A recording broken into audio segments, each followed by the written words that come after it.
Hello YouTube and welcome to another Uptime Kuma tutorial. So in this video I'm gonna show you how to set up notifications on Uptime Kuma. So are you ready? Let's get started. So as you have seen on my last video, I showed you how to set up Uptime Kuma, which is simple actually Docker container. Okay, so let's log into our Uptime Kuma using the credentials that we have set up, and this is the dashboard. So as you have seen on the last video, we have set up some monitors. So here I actually monitoring my MikroTik router and also switch and an internal web server. Okay, and here of course you can see all the events that happens. So we have some downtime for our example here, MikroTik router.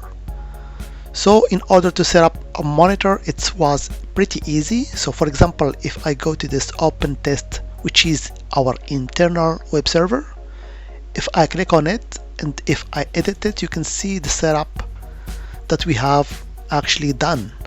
So we have given a friendly name and URL, which is actually a web server address with the port 3000. Okay, so here I'm providing actually an URL as an input. Okay, and we're using an HTTPS monitor type. Okay, but this is not actually that we are going to set up here because it was pretty easy to do.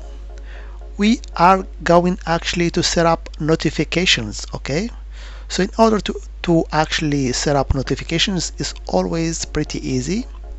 So I will go actually to my account here and go to the settings. Okay, and in settings there is a section dedicated to notifications. So if I click on this notification tab here, you can see that I have actually a button that allows me to set up notifications. So till now I have nothing done with it, so let's click on that set up notifications. Okay, so here you can see the notification type. So as I told you, there are many applications that actually allows you to set up notifications, and that will happen in real time. So for example, here you can choose Telegram. There is also, as I told you, Discord also, but for me the most interesting one and actually famous also is to set up Slack, because Slack notifications are used by many programmers and it's very common in enterprise world. So actually here I will choose as notification type Slack, and I will show you how to set up that. Okay, so here you can give it a friendly name. So for example, my Slack or just Slack alert. Okay, as name. So of course you can give it whatever name you want, but here as you can see we have red asterisks because here we have to provide what we call webhook URL. Okay, so this is the most important parameter that you must provide in order to set up notification for Slack or even for Discord. You have to give it as an input this webhook URL, and I will show you it's pretty easy to set up actually this webhook URL. And if you scroll a little bit to the bottom, you can see here for the required field more info about webhook are on this page here related actually to Slack. Okay, so all we have to do is to click on this URL. Actually it's an API page for Slack, but before that I'll show you that I already log on to my Slack. So here as you can see I have set up a workspace on Slack called My Home Lab, and also I have some channels by default, and also I set up notifications channel. So you can set up very easily whatever channel you want by just clicking on this add channel, and you give it whatever name you want. So you have to create a new channel, or you can just use the default one that are given by default by Slack. Okay, So let me return back to this URL that we're gonna help us to set up webhook. So let's click on it, and I will be redirected to the Slack web page for actually API or application programming interface. Okay, so in this page it's pretty easy that we're gonna actually, all we have to do is to create or to click on this button here, create your Slack app. Okay, so let's create Slack app. So here we go. So we are given another page. So choose how you'd like to configure your app scope and settings. So you can create an app from a manifest or create it from scratch. But for us, we're gonna actually create it from scratch. So I'll click on this link here, from scratch. And here you can give your app name whatever name you want. So here I will just call it Uptime Kuma. Here we go. And of course here you have to pick up the workspace to develop your app in. So as I told you, I create or my workspace is called, as you can see here, my home lab. So I will choose this my home lab workspace. Okay, then we're gonna create an app. Here we go. So it's pretty easy.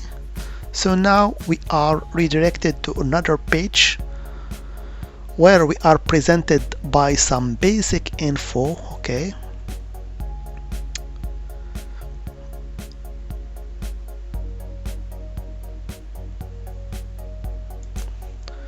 but this is not very interesting for us. For us, we have actually to go to the left page or the left side and click on this incoming webhooks, because remember we want a new URL for our webhook. So let's click on this incoming webhooks. Here we go. So after clicking the link incoming webhooks, here we have actually to enable it, because by default, as you can see here, it's off. So let's click on this button here, on, and here we go. We have another button here, add a new webhook to workspace. So I will click on this button, and here Uptime Kuma is requesting permissions to access the My Home Lab Slack workspace. And here all I have to do is to choose the channel where I want my notification to be on. So here I will choose the notifications channel and I will just click allow. Okay, so now everything is done. So let's go back to our Slack and see indeed if I have something. And here you can see that here I have added an integration for this channel, and the application name is, as you can see here, Uptime Kuma. Okay, so now we have set up everything in order to get notification on Slack. So let's return back to our Uptime Kuma web page, and actually I need the URL. So this is our URL that I can copy from the Slack web page. So I will copy it and I will paste it in this field here, webhook URL. Here we go. So now I can here set up a name. So I will just give it as name Amina. I can set up also an icon emoji and channel name. So we have, as I told you, notifications chosen as channel name, and we have here notified channel. Notified channel will trigger a desktop or mobile notification for all members of the channel, so it's always good to enable that one. And here if we want to enable that by default for all the incoming monitors, for all the new monitors, I can also enable this default, enable it. I can also apply it to all existing monitors. Okay, so now let's test that. So I will just click on this test button in order to see if indeed we get a notification, test notification on our Slack.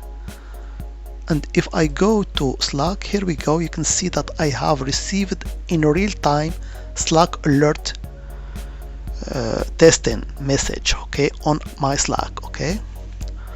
But for us, the objective is to get notification whenever service is down on the monitors. So I will save that, and now hopefully, for example, if this web page is down, I will get a notification on Slack. So let's test that. So here you can see that the internal actually web server is up and running. So let's simulate actually a downtime. So for that I will just deactivate the network interface card of this web server. So I will go to my Proxmox because it's hosted on my Proxmox server. Here we go. So I will go just to the network here, and I will just change each bridge so it will not actually communicate with Uptime Kuma. So I will edit this interface here, and I will change the bridge. And now, so here the heartbeat, it is every 16 seconds. So normally I will get here red bar because the service will not be available, okay. So let's try to refresh this page and see if indeed we get something. So here you can see that I get actually a red bar, which means the service is down, and hopefully I will receive a notification on my Slack. So if I go to my Slack, here we go, I get in real time this notification here, Uptime Kuma alert. So down with the red actually circle, which means the service is down, okay. So let's return back to our Proxmox in order to return to its original states. So I will return back to the previous bridge in order for the service to be once again available, and hopefully you can see now our web service is up, and I will receive once again a notification that the service is up on my Slack. And this is it. As you can see here, now it's up and the service is okay. So you have seen how easy it is to set up notification on Slack using what we call webhooks. So that was just a brief video to show you how to set up notification using Slack, which are very useful in order to get in real-time notifications. So if you found this video helpful, don't forget to give it a thumbs up, subscribe, and hit the notification bell so you don't miss any future contents. And of course, if you have any suggestion for future videos, drop them in the comment below. As always, I hope it has been informative for you, and I want to thank you for viewing. Bye bye.